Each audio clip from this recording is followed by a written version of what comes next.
The moment Dr. Ava Thompson stepped into first class, silence fell across the cabin.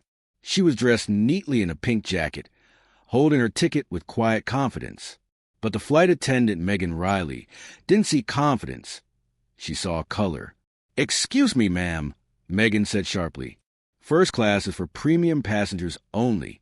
Ava smiled politely. "I know. My seat is 2A. Megan's tone shifted from fake kindness to open hostility. She snatched the boarding pass from Ava's hand, squinting at it. "This can't be real," she muttered. "People like you don't fly first class." Passengers began to whisper. Phones came out. Someone started recording. Ava stayed calm, but Megan's anger boiled. She reached out, grabbed Ava's pink jacket, and yanked it roughly. The seams tore slightly as the woman's bag fell to floor. "Stand up," Megan barked. "Security's on the way. Let's see what you're hiding." The cabin gasped. An older woman nearby said, "She's probably using a stolen card." A businessman laughed. "Yeah, first-class fraud, trending already."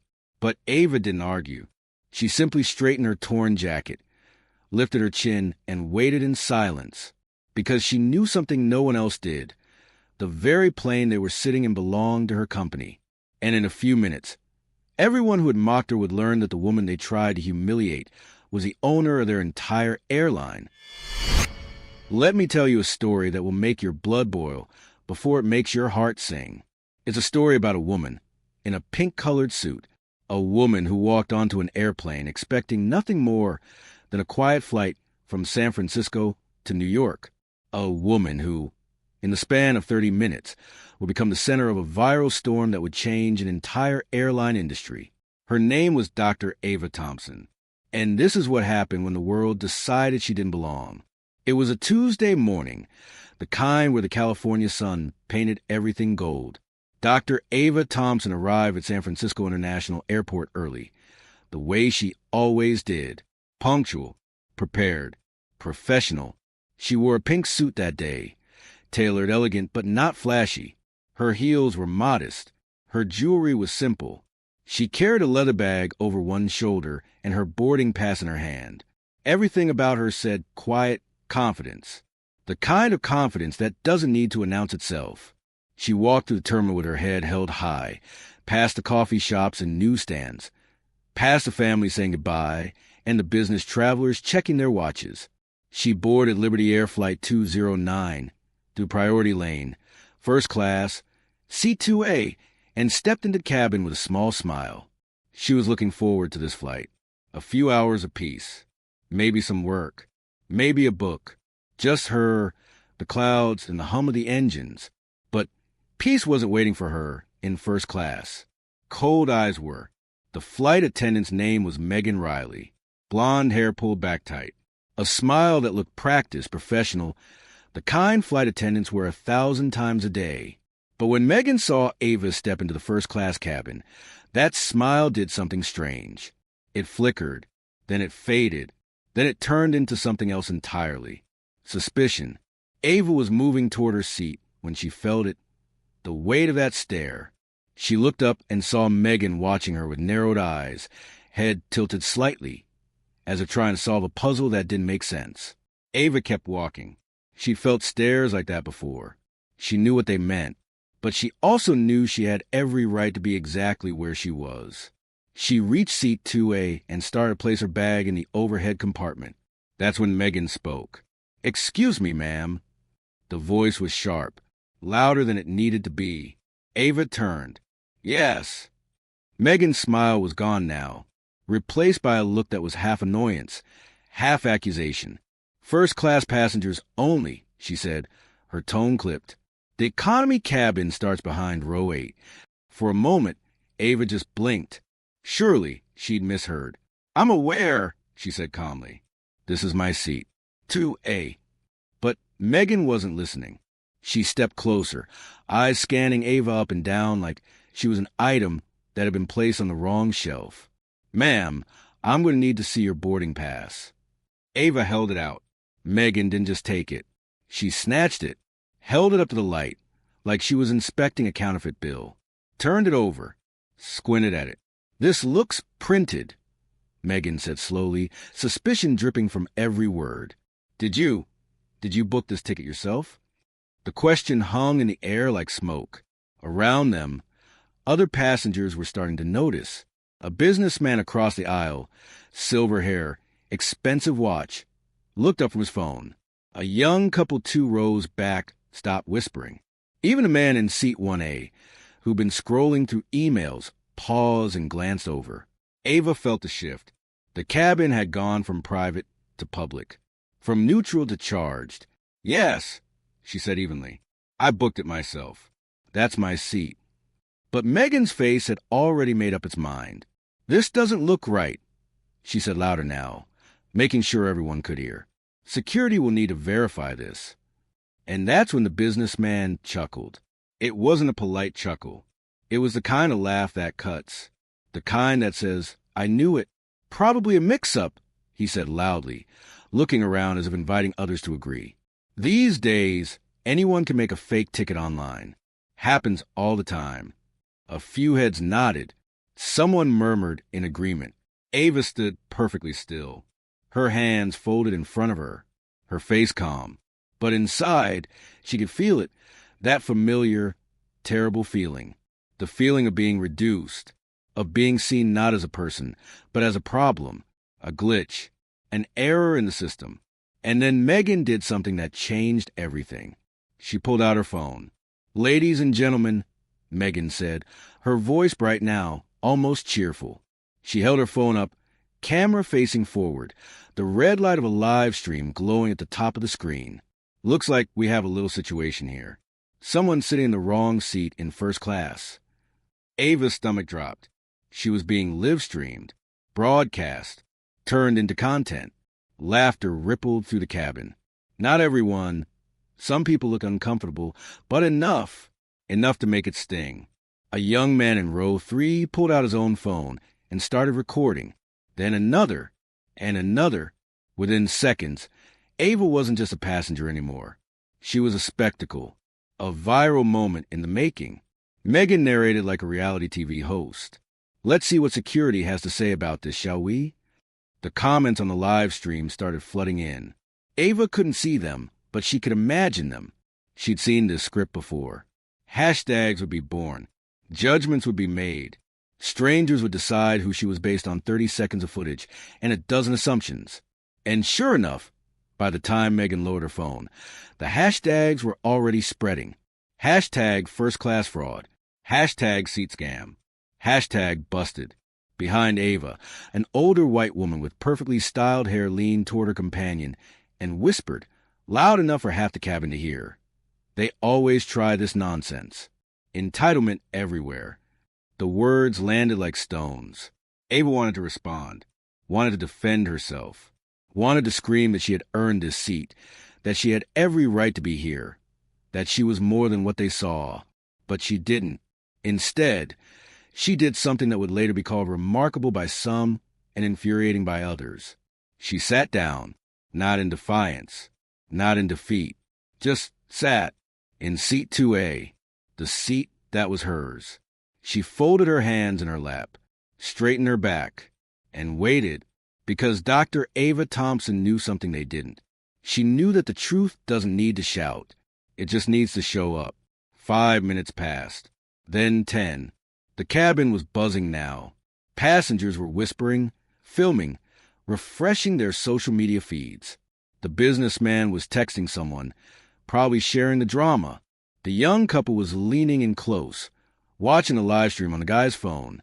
And Megan stood near the galley, arms crossed, looking satisfied. Victorious, even. Then the door to the cabin opened. 2 men stepped through. One wore a Liberty Air security uniform, crisp, official, intimidating.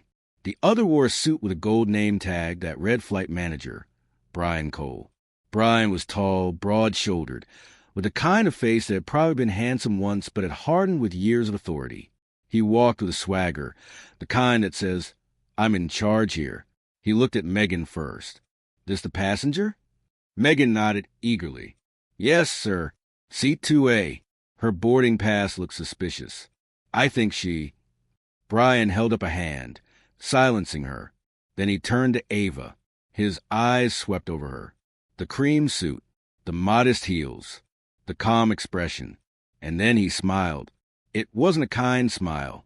It was a smile of someone who'd already decided how this story would end.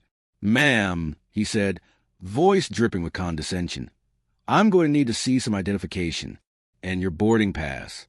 Let's clear this up quickly so we can get this flight moving." Ava handed them over without a word. Brian studied them, took his time, held her driver's license up to the light the same way Megan had done with the boarding pass. Then he looked back at her, eyebrows raised. "Doctor, huh?" He said the word like it was a joke. "Interesting. I've seen people fake degrees before. What kind of doctor are you exactly?" The cabin was silent now. Everyone was watching. Phones were still recording. Ava's voice was soft, steady, but it carried. "Aerospace engineering." Brian's smirk widened. "Aerospace engineering. Right." He glanced at Megan, then at the security officer, as if sharing an inside joke. Then he leaned in slightly, lowering his voice just enough to sound threatening. "Look, ma'am, I don't know what kind of game you're playing, but this is a serious matter. Fraudulent tickets, impersonation, these are federal offenses. So I'm going to give you one chance to be honest with me. Did you purchase this ticket, or did someone give it to you?" The question was designed to humiliate, to corner, to make her fold. But Ava didn't fold. She looked Brian directly in the eyes. Her voice didn't waver. "I believe," she said quietly, "you'll regret how you're handling this." Megan scoffed. "We'll see about that." Brian straightened his jaw tight. "Ma'am, you're in need to come with us. Now." The confrontation had reached its peak. Phones were everywhere now. The live stream had hundreds of viewers. The cabin felt electric, charged with judgment and anticipation. And through it all, Dr. Ava Thompson sat in her seat, hands folded, breathing steady. Waiting. That's when the cockpit door opened, and everything changed. Captain James Peterson stepped into the cabin. He was older, silver-haired, with a kind of face that had flown 1,000 flights and seen 1,000 problems. He looked annoyed, probably wondering why his departure was being delayed. "What's the hold-up here?" he asked, voice gruff. Brian turned. "Just a ticketing issue, Captain. We're handling it." The captain waved a hand impatiently. "Well, handle it faster. We're already 10 minutes behind." And then he saw her. His words died in his throat. His face, tanned from years in the cockpit sun, went pale. His eyes went wide. And in a voice barely above a whisper, he said, "Dr. Thompson?" The cabin went silent. Every phone, every whisper, every breath, frozen. Ava looked up at him, calm as ever. "You remember me, Captain?" Captain Peterson swallowed hard. His voice shook slightly. You were on the board at the last Liberty Air expansion meeting." The words hung in the air like a bomb that hadn't exploded yet. Brian's smirk faltered. Megan's confidence cracked. The businessman in the aisle stopped recording. And somewhere, deep in the back of the cabin, someone whispered, "Oh no," because they were starting to realize they'd made a mistake. A big one. You know that feeling when you're watching a movie and you suddenly realize the quiet character everyone underestimated is actually the most dangerous person in the room? That's what was happening on Liberty Air Flight 209.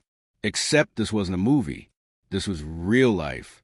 And Dr. Ava Thompson was about to teach everyone in that cabin, and soon everyone watching online, a lesson they would never forget. The silence in the cabin was deafening. Captain James Peterson stood frozen in the aisle, his face still drained of color, staring at Ava like he'd just seen a ghost, but not a scary ghost. A ghost he should have recognized. A ghost he should have respected. A ghost that could end his career.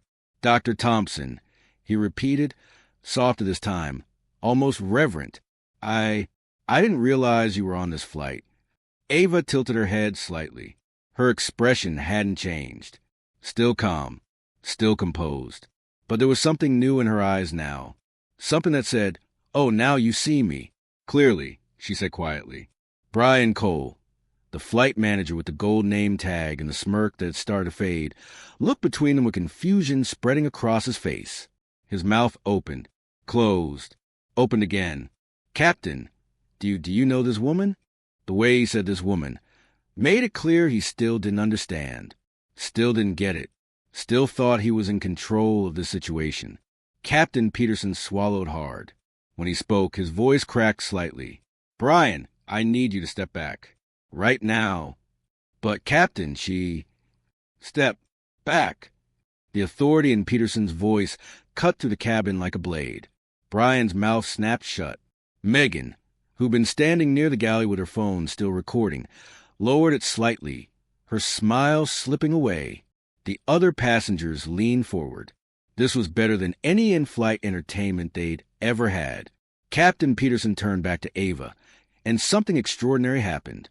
He straightened his uniform, cleared his throat, and apologized. Dr. Thompson, I am so deeply sorry. If I had known you were on board, this never would have. Ava held up a hand, stopping in mid-sentence. Captain, she said, her voice still soft but carrying a new edge, the problem isn't that you didn't know I was here.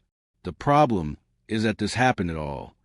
The words landed like a hammer, because she was right. If she'd been a white woman in a business suit, would Megan have questioned her ticket? Would Brian have asked if someone had given it to her? Would that businessman have laughed and talked about fake tickets? Everyone in that cabin knew the answer, even if they didn't want to admit it. Ava reached down to her bag, the same leather bag Megan had eyed with suspicion earlier, and pulled out her wallet. She opened it slowly, deliberately, like someone revealing cards in a poker game. And, in a way, that's exactly what she was doing. She pulled out a business card. Sleek, minimalist, expensive-looking. She held it up so everyone could see, then handed it to Captain Peterson. He took it with trembling fingers. Read it, and his face somehow went even paler. Ladies and gentlemen, Ava said, raising her voice slightly so the entire first-class cabin could hear. Not shouting, just clear. I think it's time we cleared up this misunderstanding. She stood then, smoothed her cream suit, and addressed the cabin with the kind of confidence that doesn't come from arrogance. It comes from knowing exactly who you are. My name is Dr. Ava Thompson, she began, and I am the CEO of Skytech Aerospace Corporation. A few people looked at each other, unsure what that meant. Ava wasn't finished. This plane, she continued, gesturing around the cabin with one hand, is a Boeing 737-900ER, serial number N847LA. It is one of 74 aircraft that my company leases to Liberty Air. The businessman who'd laughed earlier stopped smiling. The seat you're sitting in, Ava said, looking directly at him, is worth approximately $50,000. The entire aircraft, $250 million. And this particular plane is part of a leasing contract worth $2.5 billion. Gasps rippled through the cabin. Megan's phone slipped in her hand. She caught it, but barely. I pay for your fleet, Ava said, her voice steady as stone. I pay for your fuel credits. I pay for your avionics systems, your maintenance schedules, and your GPS navigation. Every time you fly, you're flying because my company made it possible. Brian Cole looked like he'd been punched in the stomach. The older woman who'd muttered about entitlement sank deeper into her seat, her face flushed red. Captain Peterson was still holding the business card, staring at it like it was a court summons. And somewhere in the back of the cabin, someone whispered, "Oh my God!"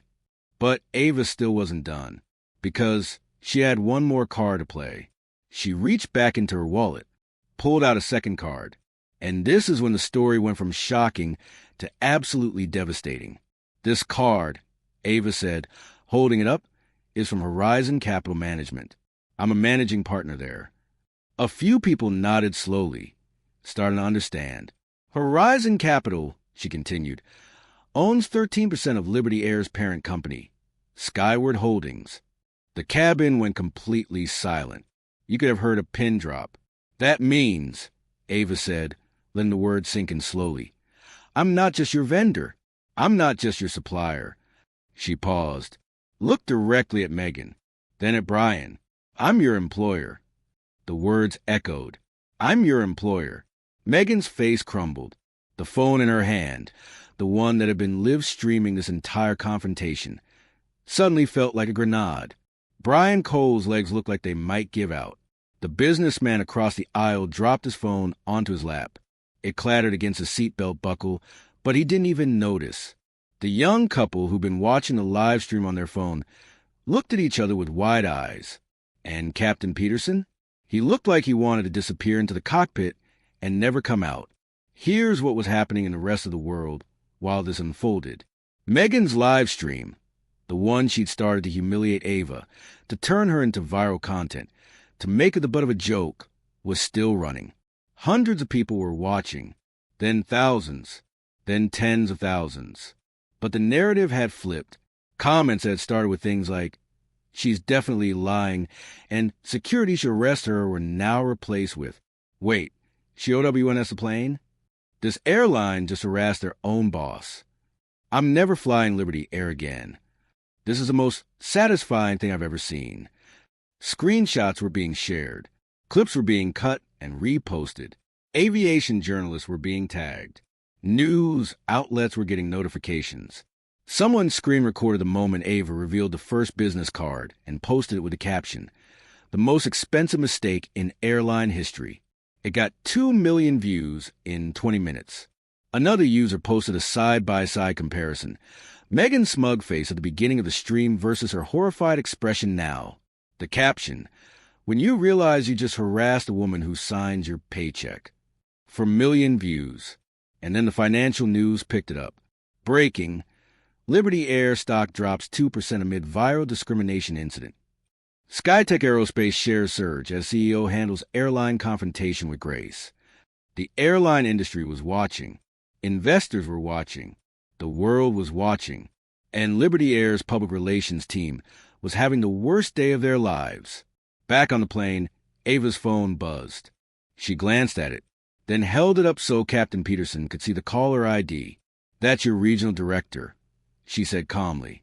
"Would you like to answer, or should I?" Peterson looked like he might cry. "Please," he whispered.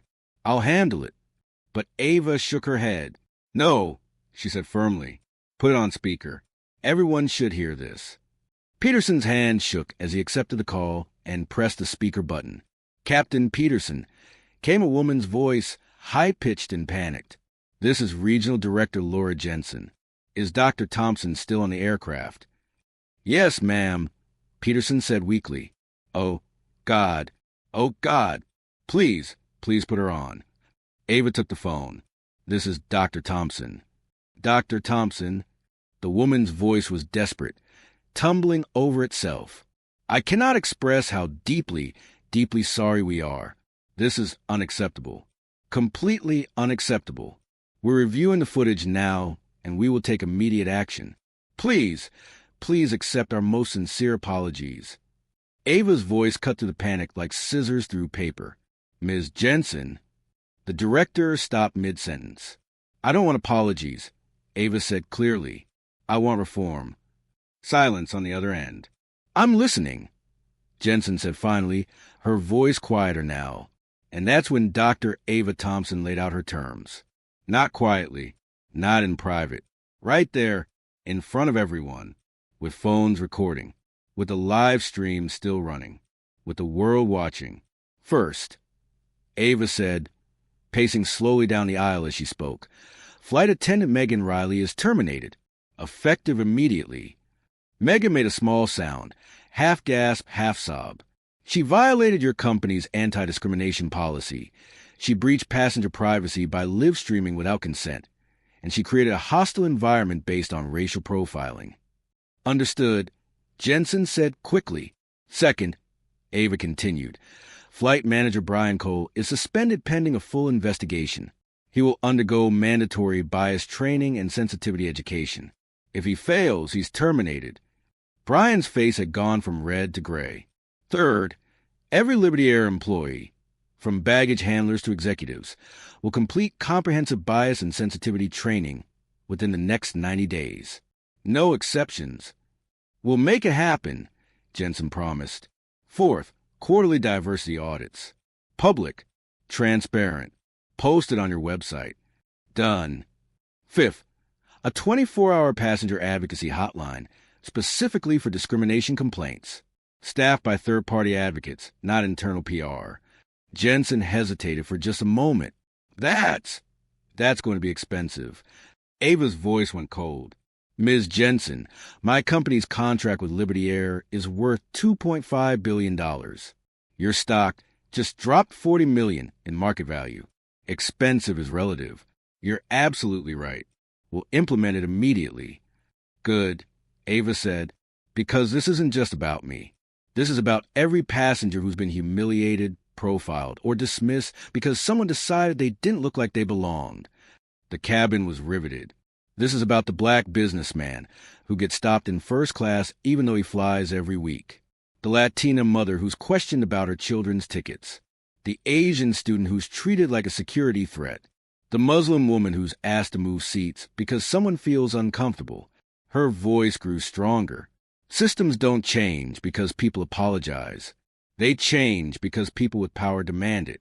So I'm demanding it. You have my word, Dr. Thompson, Jensen said, and for the first time, she sounded like she meant it. This will never happen again. See that it doesn't, Ava said, because if it does, SkyTech will be reviewing all of our contracts with Liberty Air. She ended the call, handed the phone back to Captain Peterson, and turned to face the cabin. For a long moment, no one spoke. Then someone started clapping. It was a young woman from the couple in row 3, the same couple who'd been watching the live stream earlier, laughing along with everyone else. She stood up and clapped, slow at first, then faster. Her boyfriend joined her, then someone else, then another. Within seconds, the entire first-class cabin was on their feet, applauding. Even the businessman with the silver hair was clapping, though he couldn't quite meet Ava's eyes. Even the older woman who'd muttered about entitlement was clapping, tears streaming down her face. Only 2 people weren't clapping. Megan Riley stood near the galley, her face streaked with tears, holding her phone like it was a murder weapon at a crime scene. And Brian Cole sat slumped against the wall, head in his hands. Captain Peterson stepped forward. Dr. Thompson, he said quietly, I promise you, I will personally ensure that every one of your demands is met. Ava looked at him, really looked at him. Captain, I don't doubt your sincerity, but sincerity without action is just guilt. I'll be watching. He nodded. Yes, ma'am. The flight took off 45 minutes late, but when it did, the energy in that cabin had completely transformed. Passengers kept sneaking glances at Ava, not with suspicion anymore, with awe, with respect, with something that felt like hope. The young woman who'd started the applause came up to Ava mid-flight. Excuse me, she said nervously. I just wanted to say, I'm sorry. I laughed earlier. I recorded. I was part of the problem. Ava looked up from her book. You were, she said honestly, but you also stood up at the end. That matters. The young woman nodded, wiping her eyes. I'm going to do better. Then you already are, Ava said. By the time the plane landed in New York, the world had changed. Liberty Air's PR department had issued a formal apology. The hashtags had shifted from hashtag first-class fraud to hashtag justice for Dr. Thompson. News outlets were running stories with headlines like, Airline humiliates CEO who owns its fleet. The woman they underestimated. A viral lesson in dignity. When profiling backfires, Liberty Air's $40 million mistake. SkyTech Aerospace's stock had risen 5%. Liberty Air's had dropped another 3% by market close. And Dr. Ava Thompson? She walked off that plane with her head held high. Her cream suit still perfect, her dignity intact. She'd proven something that day. She'd proven that real power doesn't scream. It doesn't lash out. It doesn't beg to be seen. Real power just is. And when it speaks, the world listens. Here's what most people don't understand about moments like this. They think the story ends when justice is served, when the bad guys get punished, when the underdog wins. But that's not where the story ends. That's where the real work begins. Because Dr. Ava Thompson didn't just want revenge. She didn't just want apologies or headlines or viral fame. She wanted something much harder. She wanted change that would last. The wheels of Liberty Air Flight 209 touched down at JFK International Airport at 6:47 p.m. Eastern Time. By 6:48, Ava's phone had 17 missed calls, 43 text messages, and more email notifications than she could count. News outlets wanted interviews. Talk shows wanted her as a guest. Lawyers were offering their services for potential lawsuits. Activists were reaching out to thank her. Even a few celebrities had sent messages of support. The whole world wanted a piece of her story. But Ava Thompson had never been interested in being famous. She was interested in being effective. So as she walked to the terminal, past the crowds of people who now recognized her face from the viral videos, past the photographers who'd somehow learned which flight she was on, she kept her head down and her focus sharp. She had work to do, real work, the kind that doesn't fit in a 60-second video clip. Within 24 hours, Liberty Air made good on every single one of Ava's demands. Megan Riley was officially terminated. Her termination letter cited violations of company policy, breach of passenger privacy, and conduct unbecoming of a Liberty Air employee. She was escorted from airline property and banned from ever working for the company again. Brian Cole was suspended without pay. He was enrolled in a mandatory bias training program and required to complete 200 hours of community service with civil rights organizations before he could even be considered for reinstatement. But those were just the easy parts, the symbolic gestures. Ava wanted more. She wanted the whole system to change. And it did. Liberty Air CEO Richard Hartwell called Ava personally 3 days after the incident. "Dr. Thompson," he said, his voice heavy with something that sounded like genuine remorse. "I've been with this company for 22 years. I've seen us grow from a regional carrier to an international airline. And in all that time, I've never been more ashamed." Ava listened quietly from her office in San Francisco, looking out over the bay. "I watched the video," Hartwell continued. "I watched what my employees did to you. And I realized something. This wasn't an isolated incident. This was a symptom of a culture we've been ignoring for years." "Go on," Ava said. "I want to do more than just meet your demands," he said. "I want you to help us rebuild. From the ground up, will you work with us?" It was a smart move on his part. Genuine, yes, but also smart. Because Ava could have destroyed Liberty Air. She could have pulled her contracts, could have sued, could have used her influence to tank their reputation permanently. But that wasn't what she wanted. "I'll work with you," she said finally, "but only if you're serious. Only if this is real change, not public relations." "It's real," Hartwell promised. "You have my word." "Then let's get to work." Over the next 6 months, Liberty Air underwent a transformation that industry experts called unprecedented. Every single employee, from pilots to gate agents to baggage handlers to executives, completed a comprehensive bias and cultural sensitivity training program. Not the standard corporate 2-hour video course that people slept through. Real training, facilitated by experts, with role-playing exercises, difficult conversations, and accountability measures. The company hired a chief diversity officer, not as a token position, but as a member of the executive leadership team with real power and real budget. They implemented the quarterly diversity audits exactly as Ava had demanded, public reports showing demographics of employees, passenger complaints by category, and measurable progress on inclusion goals. The first report was brutal, honest, unflinching, and it showed a company willing to face its own failures. The 24-hour passenger advocacy hotline went live within 60 days. Staffed by third-party advocates trained in conflict resolution and civil rights law. In the first month alone, it received over 300 calls. Some were frivolous. Some were misunderstandings. But 73 of them were legitimate discrimination complaints. 73 passengers who'd experienced exactly what Ava had experienced, or worse, and had never had anyone to tell. Now they did, and Liberty Air responded to every single one. Investigated. Apologized, made it right. Complaint rates dropped by 70% within 4 months. Not because discrimination stopped overnight, but because the culture began to shift, because employees knew they were being watched, because accountability had teeth. And most importantly, because passengers felt safe reporting problems. But here's the part of the story that surprised everyone: the redemption. Because not everyone who'd wronged Dr. Ava Thompson stayed a villain. Some of them changed. Take Officer Daniel Brooks, the security officer who'd been part of the original confrontation, the one who'd stood there silently while Brian Cole interrogated Ava, never once questioning whether they were in the wrong. He'd been devastated when he saw the full video, saw himself standing there, arms crossed, complicit. He reached out to Ava with a letter, handwritten, 3 pages long.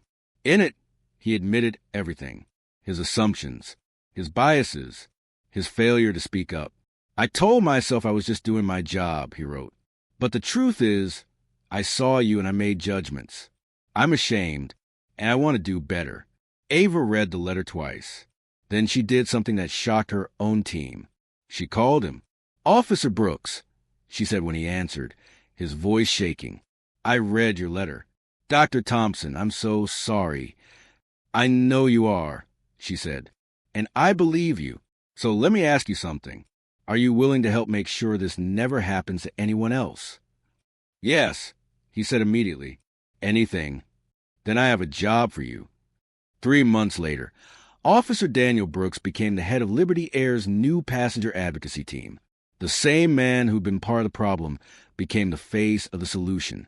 He trained employees on recognizing bias. He personally reviewed every discrimination complaint. He became one of the most vocal champions for change within the entire company. Was it performative? Maybe at first. But Ava watched him, checked in regularly, held him accountable, and she saw something real, something that looked like genuine transformation. "People aren't irredeemable," she told a reporter who asked about the decision. "Systems can be irredeemable if we let them stay broken. But people can change if they choose to." Then there was the young woman from Plain, the one who'd been recording the confrontation, the one who'd laughed along with everyone else until reality hit. Her name was Jessica Park, and she was 26 years old, fresh out of business school, working at a tech startup in New York. After the flight, she couldn't stop thinking about what she'd done, about how easily she'd joined the mob, how quickly she'd judged, how comfortable she'd felt being part of the problem. It kept her up at night, so she did something about it. She quit her job at the startup and used her savings to launch a company called Aware Training Solutions.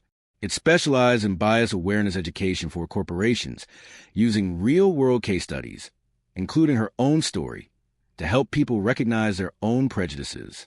Within a year, her company had 20 employees and contract with 15 major corporations.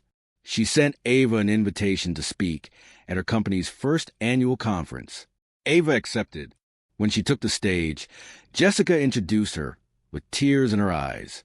"I was part of the problem," Jessica told the audience of 300 business leaders. "I laughed. I recorded. I contributed to someone's humiliation, and Dr. Thompson could destroy me for it. She could have had my face plastered across the internet as an example of everything wrong with society."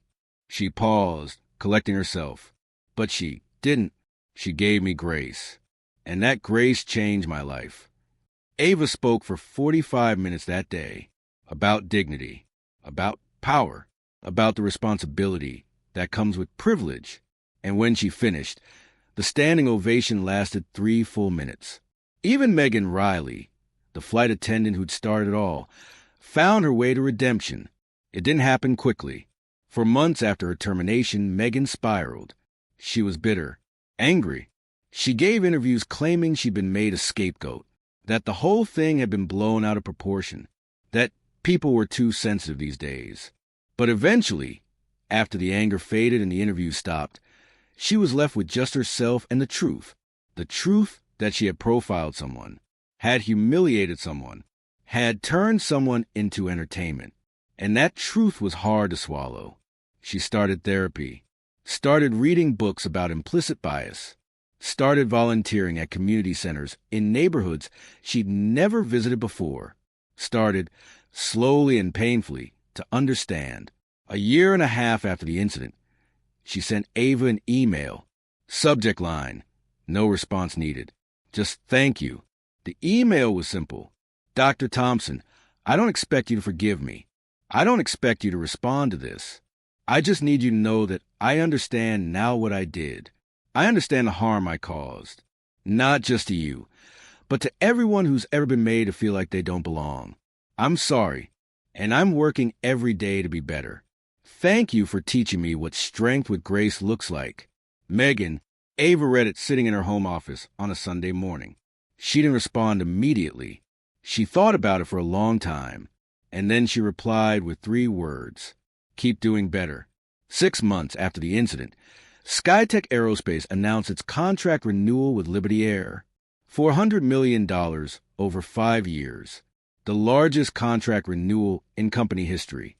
But it came with conditions. Liberty Air had to maintain its diversity commitments, had to keep the hotline active, had to continue the quarterly audits. If any of those requirements lapsed, SkyTech had the right to terminate the contract immediately. This isn't just business. Ava said at the press conference announcing the renewal, this is accountability. We're showing that you can do well financially by doing good ethically. That profit and principle aren't enemies. They're partners. The message resonated. Other companies started adding similar clauses to their vendor contracts, holding partners accountable for ethical practices, making diversity and inclusion not just buzzwords, but contractual obligations. The ripple effect was real. One woman, one flight, one moment of standing firm, and an entire industry started to shift. But perhaps the most important part of this story isn't what happened to Liberty Air or SkyTech, or even to the individuals involved. It's what happened to everyone else.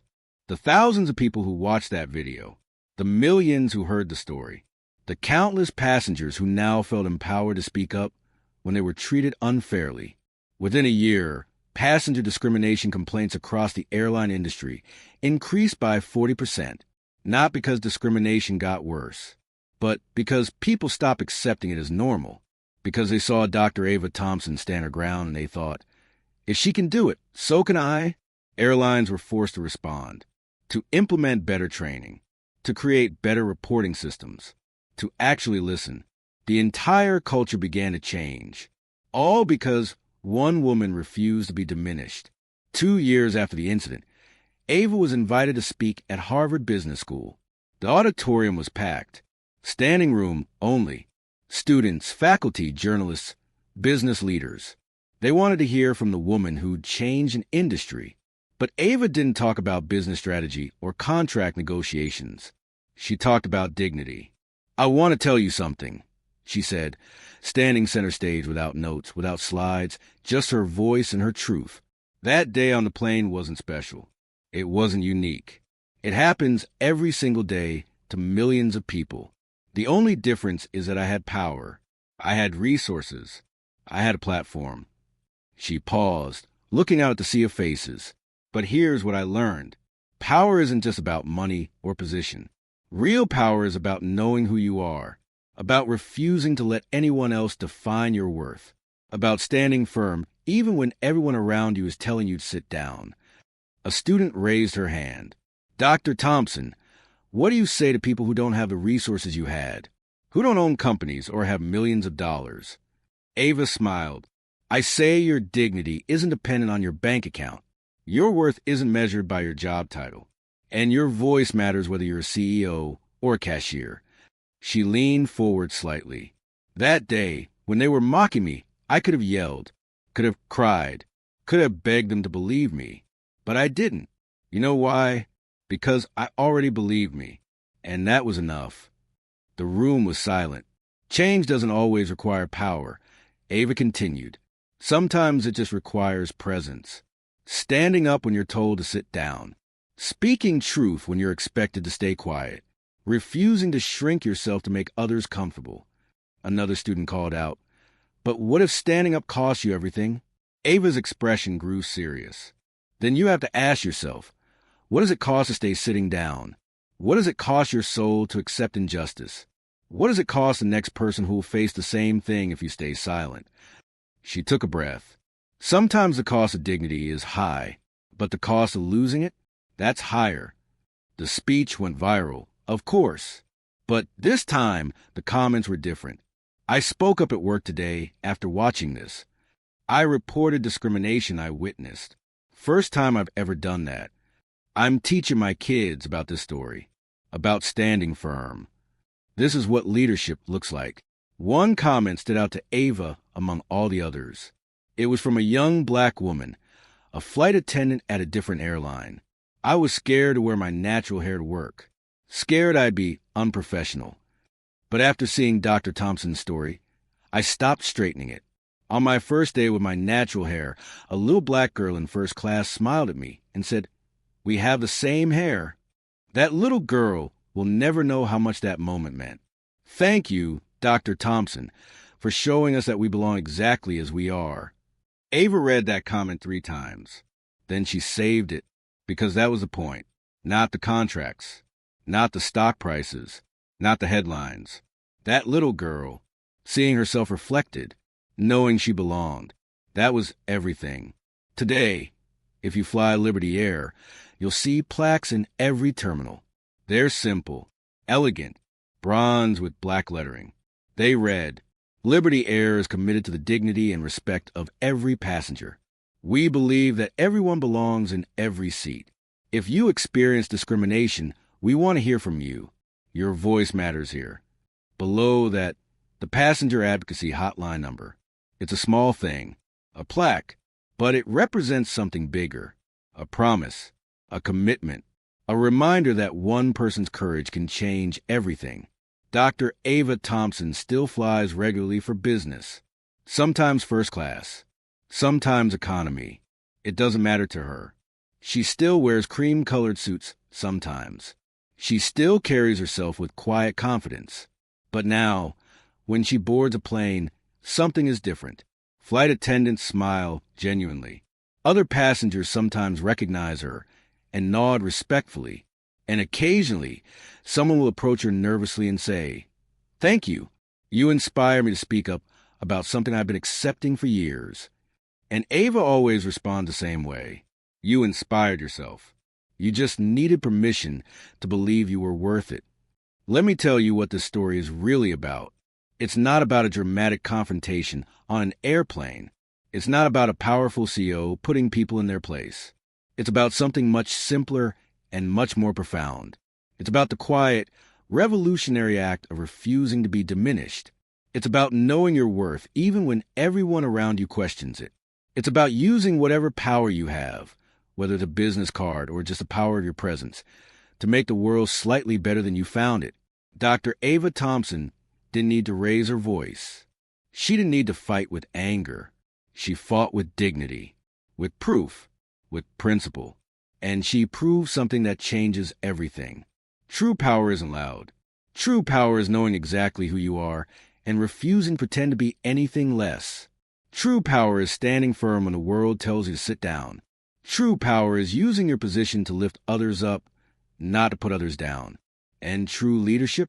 True leadership isn't measured in viral moments or stock prices or headlines. It's measured in the lives it touches, the systems it transforms, the people it empowers to believe they matter. That little girl with the natural hair who smiled at a flight attendant, she'll grow up in a world slightly better because one woman refused to accept indignity. And maybe, just maybe, she'll face her own moment of challenge one day and remember, someone who looked like her stood firm. And she'll stand firm too. That's legacy. That's what lasts. Not the applause, not the fame, not even the justice. The lasting part is a permission you give others to believe they're worthy, to believe they belong, to believe their voice matters. Dr. Ava Thompson gave that permission to millions. And in doing so, she proved something beautiful. Dignity isn't something someone can give you, and it's not something anyone can take away. It's something you carry within yourself. Always.